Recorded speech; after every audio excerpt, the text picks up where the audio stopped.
नारी शक्ति वंदन अधिनियम महिलाओं को लोकसभा और विधानसभाओं में 33% आरक्षण देने का प्रावधान करता है। इस कानून का उद्देश्य राजनीति में महिलाओं की भागीदारी बढ़ाना और उन्हें निर्णय लेने की प्रक्रिया में मजबूत भूमिका देना है। हालांकि इस अधिनियम को लागू करने के लिए जनगणना और परिसीमन की प्रक्रिया पूरी होना जरूरी है, जिसके बाद ही सीटों का आरक्षण तय होगा। संसद में यह बिल पारित नहीं हो सका, जिसके बाद से बीजेपी कार्यकर्ताओं में काफी आक्रोश है। इसे लेकर बीजेपी ने देश भर में जन आक्रोश रैली का आयोजन किया। जन आक्रोश रैली निकालकर महिला सम्मेलन का आयोजन भी हुआ। इस मामले में मुख्यमंत्री विष्णुदेव साय ने प्रेस कॉन्फ्रेंस भी की और कहा कि राज्य सरकार महिलाओं के सम्मान और विकास के लिए लगातार काम कर रही है। महतारी वंदन योजना के तहत लाखों महिलाओं को आर्थिक सहायता दी जा रही है और इस वर्ष को नारी गौरव दिवस के रूप में मनाया जा रहा है। हम लोग तो अपने प्रदेश में छत्तीसगढ़ में शुरू से ही नारियों का यहाँ पर सम्मान किए हैं। इस साल को हम लोग नारी गौरव दिवस के रूप में घोषित किए हैं। नारियों के विकास, उनका सम्मान के लिए और भी बहुत कुछ छत्तीसगढ़ के अंदर में हुए हैं। 70 लाख हमारी माता बहनों को महतारी वंदन योजना का हम प्रति महीना 1,000 रुपया उनके खातों में भेजने का काम करते हैं। तो वहीं दूसरी ओर पूर्व मुख्यमंत्री भूपेश बघेल ने इस अधिनियम की मंशा पर सवाल उठाए हैं। पूर्व मुख्यमंत्री भूपेश बघेल ने कहा कि महिला आरक्षण पहले ही 2023 में पारित हो चुका था। यह असल में परिसीमन का बिल है, जिससे छोटे राज्यों को नुकसान होगा। भूपेश बघेल का आरोप है कि सरकार जानबूझकर जनगणना में देरी कर रही है, जबकि पूरे देश में अन्य प्रक्रियाएं लागू की जा चुकी है। उन्होंने यह भी कहा कि प्रस्तावित बदलाव से बड़े राज्यों को ज्यादा फायदा मिलेगा और छत्तीसगढ़ जैसे राज्यों को नुकसान उठाना पड़ सकता है। जिस अधिनियम की बात कर रहे हैं वो सितंबर 2023 में पारित हो चुका है। ये तो महिला आरक्षण बिल के आड़ में एक परिसीमन का बिल है। आप जनगणना क्यों नहीं कर पा रहे हैं? देश केवल यही है कि ST, SC, OBC का हक मारना है। नुकसान छोटे राज्यों को होगा। सीटें बढ़ेगी तो छोटे राज्यों को ज्यादा घाटा होगा, मतलब और बड़े राज्यों को ज्यादा फायदा होगा। तो हमारे छत्तीसगढ़ भी इससे नुकसान होगा। कुल मिलाकर नारी शक्ति वंदन अधिनियम को लेकर छत्तीसगढ़ की सियासत गर्मा गई है। एक तरफ सत्ता पक्ष इसे महिलाओं के सशक्तिकरण की दिशा में बड़ा कदम बता रहा है, तो वहीं विपक्ष इसकी प्रक्रिया और मंशा पर सवाल खड़े कर रहा है। अब देखना होगा कि यह मुद्दा आने वाले समय में किस तरह राजनीतिक दिशा तय करता है और महिलाओं को इसका वास्तविक लाभ कब तक मिल पाता है। रीति अब देखना होगा कि यह मुद्दा आने वाले समय में किस तरह राजनीतिक दिशा तय करता है और महिलाओं को इसका वास्तविक लाभ कब तक मिल पाता है। फिलहाल इस कानून को लेकर बहस और सियासत दोनों ही तेज होती नजर आ रही है। Bureau report, IND 24।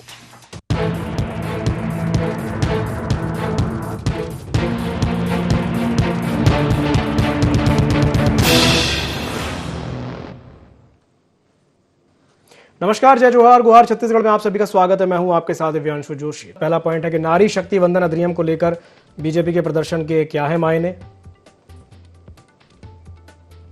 नारी शक्ति वंदन अधिनियम पर हो रही सियासत कितनी जायज। इस अधिनियम को लेकर विपक्ष के आरोपों में कितना दम। बीजेपी क्यों बता रही विपक्ष को महिला विरोधी। तो छत्तीसगढ़ की राजनीति में नारी शक्ति वंदन अधिनियम को लेकर के सियासी बयानबाजी तेज हो गई है।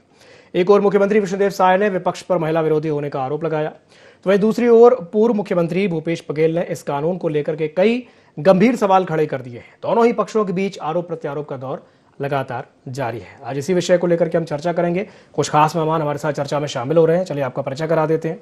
हमारे साथ चर्चा में जुड़ रहे हैं गंगेश द्विवेदी जी, वरिष्ठ पत्रकार हैं। साथ ही साथ हमारे साथ जुड़ रही हैं शताब्दी पांडे जी, भारतीय जनता पार्टी की प्रवक्ता हैं।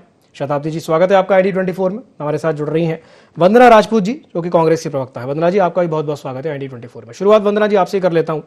वंदना जी, सरकार जो बात कह रही है उसे लेकर के क्या लगता है आपको? एक तो दो सवाल यहां पर उठ रहे हैं। एक तो मंशा का भी सवाल है कि भाई मंशा आरक्षण देने की है भी या नहीं, और दूसरा जो ये भारतीय जनता पार्टी ये कह रही है कि भाई हक छीन लिया, अधिकार छीन लिया। PM मोदी भी आए थे, उन्होंने भी आधे घंटे भाषण दिया आकर के, और उसमें वो भाषण देखने पर ऐसा लग रहा था कि वो महिलाओं को कम संबोधित कर रहे हैं और विपक्ष को ज़्यादा संबोधित कर रहे हैं। क्या कहेंगी वंदना जी? देखिए, भारतीय जनता पार्टी का नाम बदल करके भारतीय झूठा पार्टी रख देना चाहिए, क्योंकि आप देख रहे हैं कि भारतीय जनता पार्टी हमेशा झूठ परोस रही है जो जनता के लिए सही नहीं है। महिला आरक्षण बिल की बात करते हैं तो महिला आरक्षण बिल तो छोड़ दीजिए जोशी जी, महिला आरक्षण कानून बन चुका है। 33% महिलाओं को जो आरक्षण मिलना है वो 2023 सितंबर को बन चुका है, जिसमें महामहिम राष्ट्रपति द्रौपदी मुर्मू जी ने 28 सितंबर 2023 को भी साइन कर दिए हैं। और अभी आप देखेंगे कि 16 अप्रैल को उस पर आप एक अधिनियम, एक सूची भी जारी कर दिया है कि ये महिला का जो 33% आरक्षण है वो कानून बन चुका है। तो भारतीय जनता पार्टी लगातार भ्रम फैला रही है, क्योंकि इनकी मंशा और नीति सही नहीं है। यदि इनकी नीति सही होती तो महिला आरक्षण को लागू करने के लिए ये लोग तरह तरह के अड़चने नहीं डालते।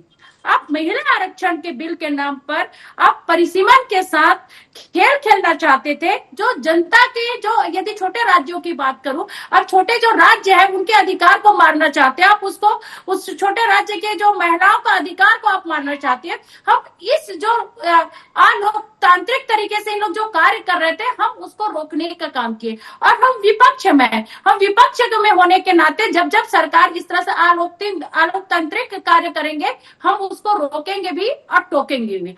लेकिन भारतीय जनता पार्टी महिलाओं के उसके कंधे पर रख कर बंदूक चला रही है ना। हमारी आधी आबादी महिलाएं बहुत अच्छे से समझती है कि कांग्रेस पार्टी ने समर्थन दिया, पूरा विपक्ष ने समर्थन दिया, जिसके कारण 2023 सितंबर को यहाँ महिलाओं को 33% आरक्षण जो देना था वो कानून बन चुका। दूसरी बात, भारतीय जनता पार्टी में इतनी ही साहस है ना, तो ये हम तो बोलते हैं, आपके चैनल के माध्यम से बोलते हैं कि आरक्षण लागू कर दो ना भाई।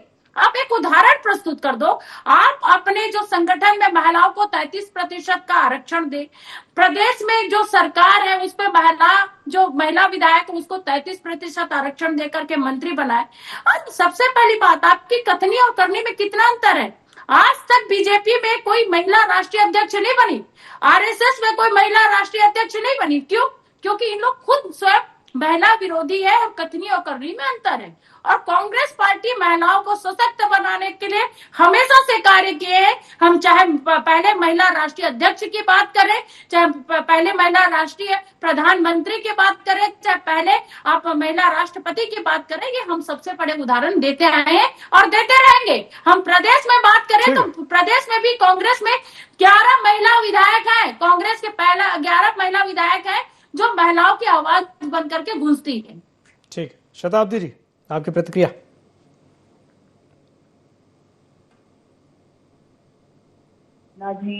वंदना जी ने अपनी बात कही, जो उनको अपनी पार्टी के तय एक प्रवक्ता के नाते कहनी है, लेकिन वास्तव में दिव्यांशु जी बात ऐसी नहीं है। जो पिक्चर गढ़ी जा रही है ऐसा नहीं। वास्तव में यह जो महिला आरक्षण बिल जो 2023 में पास हुआ था, उससे संबंधित संशोधन बिल लाया गया था, क्योंकि उस समय सभी दलों ने इस बात पर सहमति व्यक्त करते हुए इस बिल को पास किया था कि आने वाले समय में परिसीमन लागू होगा और उस परिसीमन के आधार पर ही ये बिल लागू होगा। जिन भी कारणों से जनगणना में विलंब हुआ है, इसको स्वीकार करते हैं, विलंब हुआ है तो हुआ है। यदि विलंब हुआ है और उस वजह से महिलाओं के अधिकार का आने वाले 2029 के चुनाव में कहीं हनन न हो, उनको उसका लाभ मिलने से कहीं देरी न हो, इस देरी को बचाने के लिए यदि एक संशोधन लाया गया जिसका संबंध इससे ही है कि इस संशोधन बिल के पास होने पर ही महिलाओं को उनका वो अधिकार मिल पाएगा जिस पर 2023 में हमने अपना बिल पारित किया है, कानून बन गया है। कानून तो बन गया है, लेकिन उसकी इम्प्लीमेंटेशन की बारी थी। देखिए, बात ऐसी है कि ना के 9 बहाने। यदि आपको नहीं ही कहना है तो आप किसी न किसी प्रकार से किंतु परंतु लगाते रहेंगे। बहुत टेक्निकल बात है, इसको समझना चाहिए। जनता को भ्रमित करने से कुछ नहीं मिलेगा। आप बात करेंगे ओबीसी को इसमें हक नहीं मिल रहा था, आप कहेंगे छोटे राज्यों को नहीं मिल रहा था। आधार क्या है भाई आपके पास? रात में स्वप्न में आकर कांग्रेस के नेताओं को किसने कह दिया कि इससे छोटे राज्यों को लाभ नहीं मिल रहा था। सीधे सीधे 50% की सीटें बढ़ाई गई थी, हर राज्य को 50-50% यानी दोगुनी सीटें हो रही थी इसमें। और ये एक परिसीमन था, ये सीमा थी।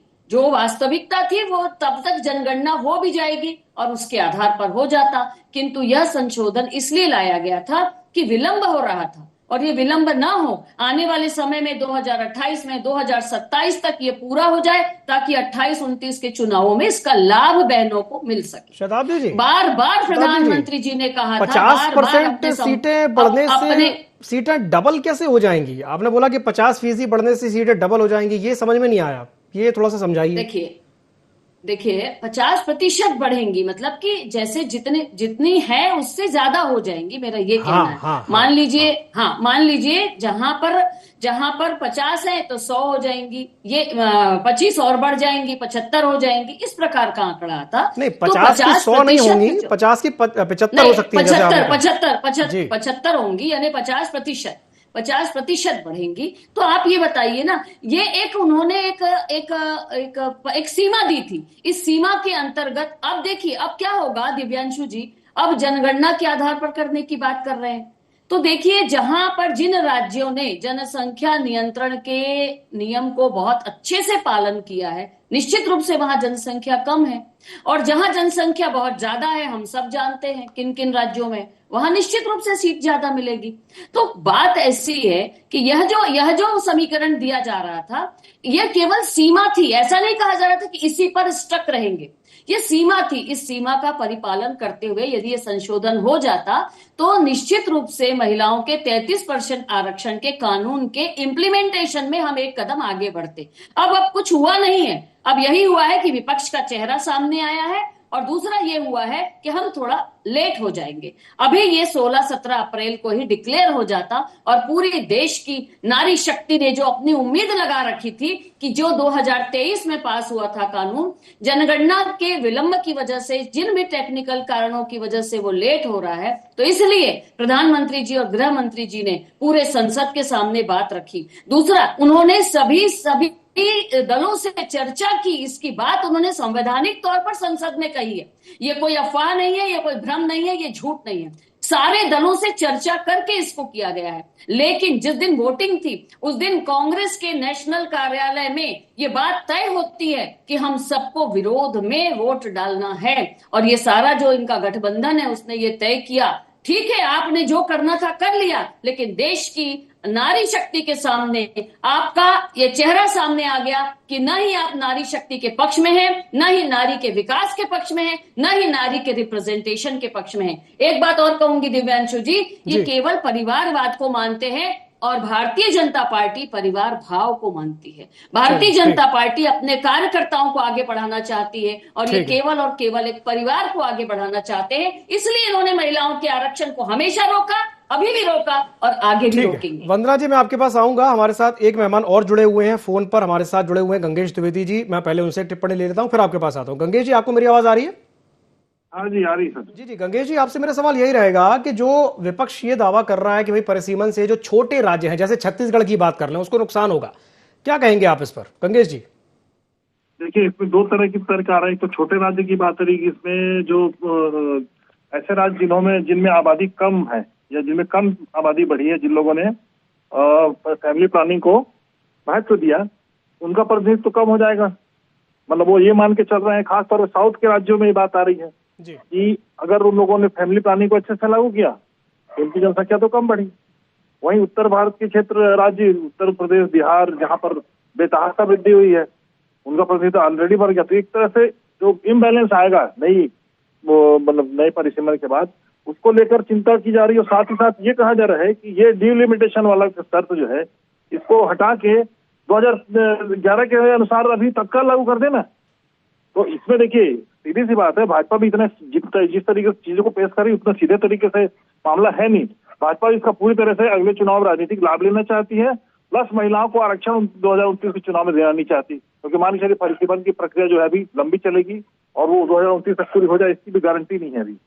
अभी जनगणना हो रहा है, फिर परिसीमन होगा, ये सब मिला के जो है एक तरह से मामला कुल मिला के खिचड़ी पकने वाली स्थिति है। और उसका अब ये देखने में आ रहा है कि अब और अगर नियत साफ है तो लागू कर दीजिए, डिलिमिटेशन अभी हटाइए ना, लागू कर दीजिए अभी से। क्यों, क्या दिक्कत है? जब आपने बिल ऑलरेडी 2023 को पास कर दिया है तो आप अभी की स्थिति में लागू कर दीजिए, फिर नया स्थिति बनेगी उससे फिर तो उसी अनुपात बढ़ जाएगा वो, इसमें तो कोई आपत्ति नहीं होना चाहिए। तो विपक्ष का जो मेन मुद्दा यही है कि इसका जिस तरह से राजनीतिक लाभ लेने का प्रयास कर रही है भाजपा, और जिस तरह से विपक्ष को पूरी तरह से महिला विरोधी बना दी है, ऐसा तो है नहीं। विपक्ष में महिलाएं नहीं है, लगातार प्रतिनिधित्व मिल रहा है विपक्षों में महिलाओं को। तो ये जो मामला है कुल मिला के जनता के बीच में भाजपा जो है, भाजपा और गठबंधन विपक्ष को महिला विरोधी बना के उसका राजनीतिक लाभ लेने का प्रयास कर रहे हैं, और विपक्ष नहीं चाहता कि इस तरह से हो, तो इसी वजह से बिल गिरा है। ठीक है गंगेश जी, आप ही की बात पर कुछ कहना चाह रही हैं, ये शताब्दी जी कुछ कहना चाह रही हैं। जी शताब्दी जी, आप कुछ कहना चाह रही हैं क्या गंगेश जी की बात पर? जी शताब्दी जी। जी, जैसे कि इन्होंने कहा कि 2011 की जनगणना के आधार पर लागू कर दीजिए, तो विपक्ष तो चिल्लाकर चीख कर कह रहा है कि 2011 की जनगणना के आधार पर आप परिसीमन कैसे कर रहे हैं, नई जनगणना हो जाने दीजिए, पहला प्रश्न। दूसरा प्रश्न जो इन्होंने कहा कि भाजपा नहीं चाहती है, भाजपा इसका राजनीतिक लाभ लेना चाहती है, ये सब आप किस आधार पर कह रहे हैं? जबकि भाजपा के प्रधानमंत्री जी और गृह मंत्री जी का ये कहना है कि जब आरक्षण का बिल पास हुआ 2023 में, तो उसमें जो शर्तें थी, जो नियमता जो लिखा हुआ है, उसका परिपालन करना शासन की जिम्मेदारी है। तो इसलिए परिसीमन का अब संशोधन बिल ले आया उन्होंने कि चलिए भाई परिसीमन होने में विलंब हो रहा है, इसलिए उन्होंने संशोधन बिल लाया। तो अपने नैतिकता, अपने कर्तव्यों का पालन करते हुए लाया। ठीक है गंगेश जी, आपको जवाब मिल गया आपकी बात का? जी अगर कुछ कहना चाहें तो जी गंगेश जी। देखिए मुझे ये कहना है कि देखिए महिला, इसलिए मैं बोल रहा हूँ विरोधी है क्योंकि देखिए महिलाएं तो दोनों पक्ष में है ना, विपक्ष में क्या महिलाएं नहीं है? तो वहाँ की मतलब विपक्ष जो प्रमुख नेता की तरफ से कहना चाहिए, सोनिया गांधी जी की तरफ से बोला गया था। प्रियांशु जी, लेकिन विपक्ष को अपनी महिलाओं की चिंता होती तो इस बिल को पास कर देते, लाभ हमारी वंदना जी को भी होता, ऐसी सैकड़ों महिलाओं को होता। ये प्रश्न है हमारा, एक बार पास हो जाने देना चाहिए था बिल को, क्योंकि परिसीमन की उसमें एक कंडिका है, उसको पालन करना आवश्यक है सरकार। चलिए वंदना जी कुछ कहना चाह रही है। जी वंदना जी।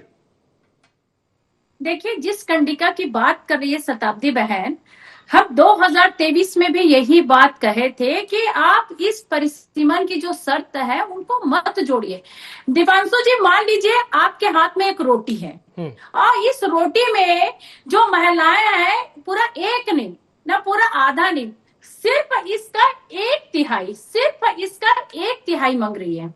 लेकिन मोदी जी का कहना है आप इस रोटी में 1/3 मत मांगिए, हम आपके लिए गेहूं उगाएंगे, फिर गेहूं को पकाएंगे, फिर उस गेहूं को पिसाएंगे, फिर रोटी बनाएंगे, फिर उस रोटी का 1/3 महिलाओं को देंगे। हमारा कहना है भाई उसमें बहुत समय लगेगा, आपके पास जिस रोटी है, जो रोटी आपके हाथ में है, आप 1/3 दे करके तुरंत महिलाओं को लाभ दे दीजिए ना, इसमें क्या तकलीफ है? आपके पास जो 543 जो सीट है, उस 43 से 543 सीट में तुरंत लागू कर दीजिए ताकि महिलाओं को फायदा हो। और जनगणना के लिए जब आप एक नियम बना रहे हैं, 2023 से लेकर के 2026 चल रहा है, आप कर क्या रहे हैं? अब 3 साल बाद भी आप वही बात कर रहे हैं। आपकी सरकार में कोई नियत नीति है कि नहीं है? अभी देखेंगे कि आप प्रदेश में देखेंगे कि चुनाव का समय है, चुनाव का माहौल है, उस समय आप विशेष सत्र बुला करके इस बात पर चर्चा कर रहे हैं, जबकि कुछ दिन पहले वहां पर सत्र चला था और सत्र खत्म हुआ था। आप चाहते थे तो इस बात को वहां पर रख सकते थे, सत्र के बीच में आप रख सकते थे, लेकिन नहीं, आपको तो राजनीतिक लाभ लेना है, महिलाओं को आपको वोट बैंक बनाना है, महिलाओं के भावनाओं से खेलना है और आपको सरकार बनाना है। बाकी महिला सुरक्षा को लेकर के आप 2014 में इतनी बड़ी बड़ी बातें करते थे, निर्भया कांड जैसे अनेक कांड घट रहे, उस पर मोदी जी ने कभी राष्ट्र संबोधन नहीं किया। जो चिन्मयानंद है, उस आरोपी को सत्ता पक्ष बचाते हैं, उस महिला के लिए, उस बेटी के लिए कभी मोदी जी ने राष्ट्र संबोधन नहीं किया। अंकिता लोखंडे जी, आज जिस विषय पर चर्चा हो रही है उस पर बात करें, हमारी बहन बात करे। मैं हमारी बहन के बात का जवाब देना चाहूंगी दिव्यांशु जी, जब ये कह रही है कि विलंब क्यों करें, तो कांग्रेस के नेताओं ने तो मांग दी है संसद में कि जनगणना कराइए, ठीक है जनगणना के बाद आप लागू करिए। वो कुछ कह रही है, जनगणना जी शताब्दी जी कहिए। जनगणना करवाइए और जनगणना के बाद लागू करिए। आपको इतनी हड़बड़ी क्या है? आपने इस चलते चुनाव के बीच में क्यों ये सत्र रख लिया? ये कह रहे हैं आपके कांग्रेस के बड़े नेता। और राहुल गांधी ने, प्रियंका गांधी ने क्या कहा? राहुल गांधी जी ने कहा हमने गिरा दिया, हमने ये संशोधन बिल गिरा दिया, ये हमारी बहुत बड़ी जीत है, मोदी जी की हार है। अरे नारी शक्ति को अधिकार देने के बिल को गिरा करके आप अपनी जीत कह रहे हैं, तो आप किस प्रकार से नारियों के पक्षधर हुए? बताइए, देर कौन करवा रहा है? देर तो आप करवा रहे हैं। अगर आप सब सहमत हो जाते तो 16, 17, 18 को जो बजट सत्र के 3 दिन बचे हुए थे, जिसका समापन बाकी था, उस समापन में ये अधिनियम आने वाले थे, ये तय था सरकार की ओर से, और इतनी जल्दी उसको ठीक है चलिए ठीक है, स्वीकार करना चाहिए था, ठीक है, सबको स्वीकार करना चाहिए। ठीक है शताब्दी जी, वंदना जी, ठीक है। गंगेश जी भी हमारे साथ जुड़े हुए, सवाल उनसे कर लेता हूं। गंगेश जी, जैसा कि अखिलेश यादव जी ने कहा था कि भारतीय जनता पार्टी ने नारी को नारा बना दिया, मेरा आपसे सवाल ये रहेगा कि अगर एक जनरल पर्सपेक्टिव में अपन देखें कि क्या वाकई में जो नारी है, मतलब जो एक कॉमन जो महिलाएं हैं, सामान्य महिलाएं हैं, उनको वास्तव में इस बिल से या इस विधेयक से इतना फर्क पड़ भी रहा है? क्योंकि देखिए, उनकी चिंता यह है कि भाई सिलेंडर समय पे मिल जाए, खाना समय पे बन जाए, उनकी चिंताएं कुछ और हैं। और कई तो मैं मानता हूं कि कई ऐसी महिलाएं होंगी जिनको इसके बारे में पता भी नहीं होगा कि इस तरह की कोई चीजें हो भी रही हैं। क्या कहेंगे गंगेश जी? निश्चित तौर पर देखिए, ये इसका सीधा संबंध राजनीति से जुड़ी महिलाओं से है। जो महिलाएं राजनीति में सक्रिय हैं, उनसे संबंधित ये मामला है। आम महिला से इसका कोई लेना देना है बिल का। और इसको जो भाजपा इस तरह से प्रोजेक्ट कर रही है कि ये सिर्फ आम महिलाओं की जरूरत की चीज है। अरे आम महिलाओं की जरूरत की चीज होगी, बजट कम करिए ना, महंगाई कम करिए, सिलेंडर के दाम बढ़ रहे हैं बेतहाशा, उसको कम करिए, पेट्रोल डीजल के दाम आसमान छू रहे हैं। अब तो वार का बहाना आ गया। उसके पहले भी लगातार जो है कच्चे तेल की कीमत घट रही थी, लेकिन हमारे देश में कभी नहीं घटा पेट्रोल डीजल का दाम। उस पर तो कभी सरकार ने ध्यान नहीं दिया, जिससे कि थाली का जो बजट है उससे महिला को मतलब रहता है, और उस पर तो बहुत कुछ सरकार ने कुछ नहीं किया। और इस मामले में जो है लगातार इसको इस तरह से पेश कर रहे हैं। और मुख्यमंत्री, प्रधानमंत्री जो कभी अब तक प्रेस कॉन्फ्रेंस नहीं लिए ओपन, और निकल के रैली निकाल रहे हैं, तो बड़ा हास्यास्पद लगता है ये चीज। मुझे लगता है या तो देश की जनता को या देश की महिलाओं को बेवकूफ समझा जा रहा है, या फिर इस तरह से पेश करना मुझे नहीं लगता कि वो बहुत ज्यादा उचित है। ये आम जनता की, आम महिलाओं को इसका कोई लेना देना नहीं। ठीक है शताब्दी जी, आपकी टिप्पणी। देश की आधी आबादी का हक छीना जा रहा है, तो कैसे देश के प्रधानमंत्री, गृह मंत्री, मुख्यमंत्री कैसे सड़कों पर नहीं आएंगे? उनको दर्द हुआ, जिसको दर्द हुआ वो सामने आया, जिसको दर्द नहीं हुआ वो अपना विश्लेषणात्मक बयान देते रहे और हंसते रहे। वो हंसने का काम करे, दुनिया उन पे हंसेगी। देखिए, ये राजनीतिक महिलाओं का लाभ की बात नहीं है। जब महिलाओं को नेतृत्व मिलेगा, क्या इसमें तो बुद्धि पे मेरे को हंसी आती है।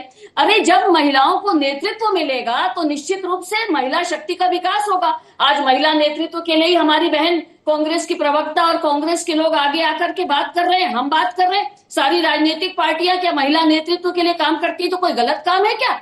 केवल चूल्हा चौकी ही थोड़ी होता है। ठीक है गंगेश जी।